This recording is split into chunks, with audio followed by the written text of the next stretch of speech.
उन बड़ी बातों को पहले दिखाते हैं। 7 पन्ने का है ये डॉक्यूमेंट। इसका शीर्षक है towards rule of Islam in India, यानी भारत में इस्लामिक शासन की ओर। और इसके नीचे लिखा है internal document not for circulation, यानी यह अंदरूनी दस्तावेज है, इसे सार्वजनिक नहीं करना है।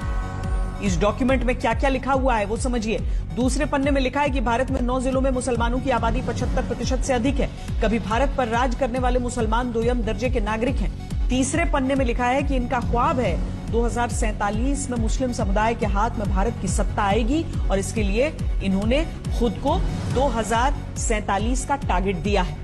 और यह दावा किया गया है कि अगर 10% मुस्लिम आबादी भी पीएफआई के साथ आ जाए तो बुज़दिल समुदाय को घुटने टेकने पर मजबूर कर दिया जाएगा।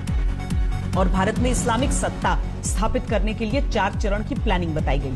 पहले चरण में मुसलमानों में एकजुटता बनाना, काडर का विस्तार करना, भारत के बजाय मुस्लिम पहचान स्थापित करना और तलवार या रॉड से हमले की ट्रेनिंग देनी होगी। इसे फिजिकल एजुकेशन यानी पीई कहा जाएगा। दूसरे चरण में पीएफआई के नेतृत्व में प्रदर्शन करना, दुश्मनों को ताकत दिखाना, दहशत से भर देना, पीई वाले चुनिंदा काडर को हथियार विस्फोटकों की ट्रेनिंग देना, उन्हें सुरक्षा बलों की नजरों से बचाए रखना।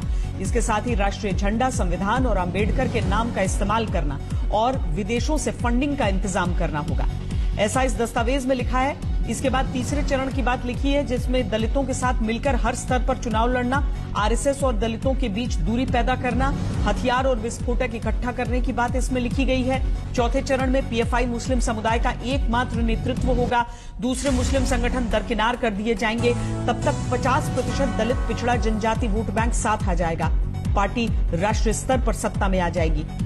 इसी सीक्रेट दस्तावेज के 6ठे पन्ने पर यह बताया गया है कि पीएफआई के काडर को हथियारों और विस्फोटकों की ट्रेनिंग कैसे दी जाएगी, कहां से ट्रेनर आएंगे, कहां हथियारों का जखीरा जमा किया जाएगा। और 7वें पन्ने पर लिखा गया है कि संघ और हिंदूवादी नेताओं के निजी जानकारियों का डेटाबेस तैयार रखा जाएगा।